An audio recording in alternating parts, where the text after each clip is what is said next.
આજે હું તમારા માટે એક એવી સિક્રેટ રેસીપી લઈને આવી છું જે તમારા શાકનો સ્વાદ ડબલ કરી દેશે. તો આજે આપણે બાફેલા ચોળાનું શાક બનાવવાના છીએ. તો પહેલાં અમે અહીંયા 2 વાટકી જેટલા ચોળાને લઈ લીધા છે. એને પહેલાં સારી રીતે સાફ કરીને પાણી લઈને 5 થી 10 મિનિટ સુધી આમના આમ પડ્યા રાખીશું. અને પછી આપણે એક કુકરમાં તે ચણાને 2 ગ્લાસ પાણી સાથે બાફવા માટે મૂકી દઈશું. તો આ મેં લઈ લીધું છે 2 ગ્લાસ જેટલું પાણી અને હવે આપણે એની અંદર ચોળાને એડ કરી દઈશું. તો આ મેં ચોળાને એડ કરી દીધા છે અને ઉપર ઢાંકી દીધો છે અને હવે આપણે મૂકી દઈશું એને ગેસ ઉપર. તો અહીંયા આપણે 4 થી 5 સીટીઓ વાગે એટલા સુધી આને બાફવા દેવાના છે. તો અહીંયા આપણી પહેલી સીટી તો વાગી ગઈ છે. જુઓ, તમે 4 થી 5 સીટી વગાડશો તો તમારા ચોળા મસ્ત મજાના બાફીને તૈયાર થઈ જશે. કોણ કોણ આવી રીતે બાફેલા ચોળાનું શાક કરે છે કોમેન્ટની અંદર કહેવાનું તો ભૂલતા નહીં. અને કોને કોને કુકરથી ડર લાગે છે, મને પણ બહુ જ ડર લાગે છે, એટલે કોમેન્ટમાં કહેવાનું ના ભૂલતા. જુઓ, બીજી પણ સીટી આપણી વાગી ગઈ છે. તો મેં આમ જ 4 થી 5 સીટીઓ વાગવા દીધી છે અને પછી જોશો તો તમારા ચોળા મસ્ત મજાના બફાઈ જશે.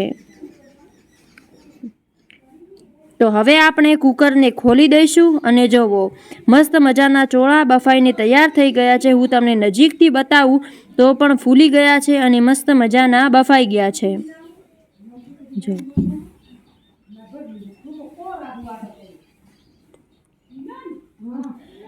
જુઓ, હું તમને દાબીને પણ બતાડું જેનાથી તમને ખ્યાલ આવે કે કેટલા બફાવાના છે.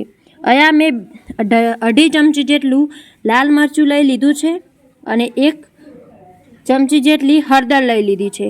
અને અહીંયા આપણી લસણની પેસ્ટને તૈયાર કરવા માટે મીઠું, લસણ અને જીરાને પણ લઈ લીધું છે અને સાથે જ 2 થી 3 લીલા મરચાઓ પણ લઈ લીધા છે. તો અહીંયા આપણે આની પેસ્ટ બનાવવા માટે સૌથી પહેલાં તો એને કૂટી લઈશું, મતલબ કે પેસ્ટ બનાવી લઈશું.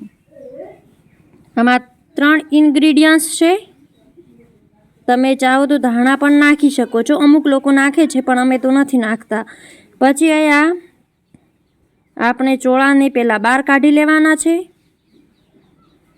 જુઓ છે ને બાકી મસ્ત. અને આ રેસીપી તો બિલકુલ બી સ્કીપ ના જ કરતા, એકવાર બનાવીને જરૂરથી ખાજો, મસ્ત મજાની તો બનશે જ. હું તમને ફરી દાબીને બતાવું. જુઓ છે ને મસ્ત મજાના બફાઈ ગયા છે. વેસ્ટ ના થવા જોઈએ કેમ કે અન્ન પાકે છે એને ખબર છે કે કેવી રીતે પાકે છે. પછી આપણે ગેસને ચાલુ કરી દઈશું અને તપેલીને ગરમ કરવા માટે મૂકી દઈશું.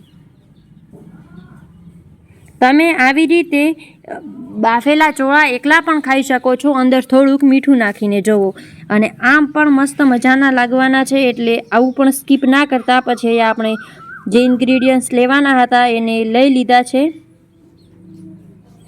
અને તેલ આપણે 2 થી 2.5 ચમચી જેટલું તેલ. અને આપણે બનાવવાનો તો પ્લાન હતો ચૂલા ઉપર, પણ ચૂલા ઉપર દૂધ ગરમ થતું હતું એટલે આપણે સ્કીપ કરી દીધું. અને જો તમને ક્વોન્ટિટી પણ બતાવી દઉં. અને થોડી નેચરની સાથે આવા મસ્ત બાફેલા ચોળાનું શાક હોય અને ગરમા ગરમ રોટલી હોય તો શું જોઈએ. પછી આપણે અહીંયા તેલને ગરમ કરવા મૂકી દીધું.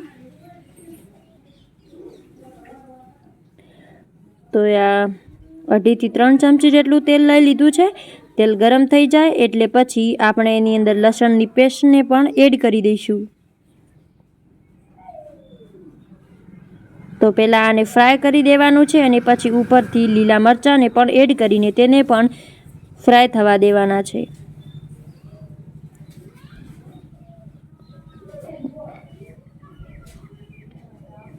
મસ્ત મજાનું લાગે છે. હવે આપણે અંદર ચોળાને પણ એડ કરી દઈશું. જો મસ્ત કેવો ધુઓ નીકળે છે. તો આને પણ સારી રીતે આપણે મિક્સ કરી દઈશું. પછી આપણે જે મસાલા લીધા હતા એને પણ આપણે એની અંદર એડ કરીને બરાબર હલાવી લઈશું. તમે જોશો તો પાછળથી મસ્ત મજાની ચોળાના શાકની રેસીપી બનવાની છે. આને પણ સારી રીતે આપણે હલાવીને અંદર થોડુંક પાણી એડ કરી દઈશું. જુઓ કેવા મસ્ત મજાનું છે. પણ આ મસાલાઓને પાકવા માટે પાણીને એડ કરવું જરૂરી છે. એટલે અહીંયા આપણે 1 ગ્લાસ જેટલું પાણી ફરીથી એડ કરી દેવાનું છે. જોવો છે ને. બાકી કલર કેવો છે હું તમને પાછળથી પણ કલર બતાવીશ, ત્યારે તમે જોશો કે તમે એ જોઈને તો એકવાર આ રેસીપી બનાવશો જ. તો હવે આપણે એની અંદર પાણીને પણ એડ કરી દેવાનું છે. તો આ પાણીને એડ કરી દીધું છે. આને પણ સારી રીતે આપણે મિક્સ કરી દેવાનું છે. જો તમને આજની રેસીપી ગમે તો લાઇક, શેર અને સબસ્ક્રાઈબ કરવાનું તો ભૂલતા જ નહીં.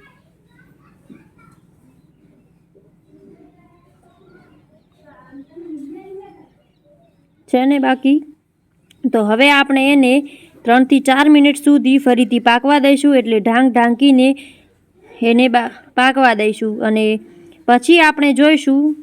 મેં 1 થી 1.5 મિનિટ પછી જોયું તો આપણું શાકની રેસીપી અડધે આવી ગઈ હતી. અને પછી આપણે 4 થી 5 મિનિટ પછી જોયું અને તમે જોઈ શકો છો કે કેવી મસ્ત મજાની આપણી ચોળાના શાકની રેસીપી બનીને તૈયાર થઈ ગઈ છે. આવ્યું ને મોંમાં પાણી? તો એકવાર બનાવીને જરૂરથી ખાજો. અને રેસીપી ગમી હોય તો લાઇક, શેર અને સબસ્ક્રાઈબ કરવાનું ના ભૂલતા. મળીશું નવા વિડીયો સાથે. જય હિન્દ, રાધે રાધે, બાય, જય શ્રી કૃષ્ણ.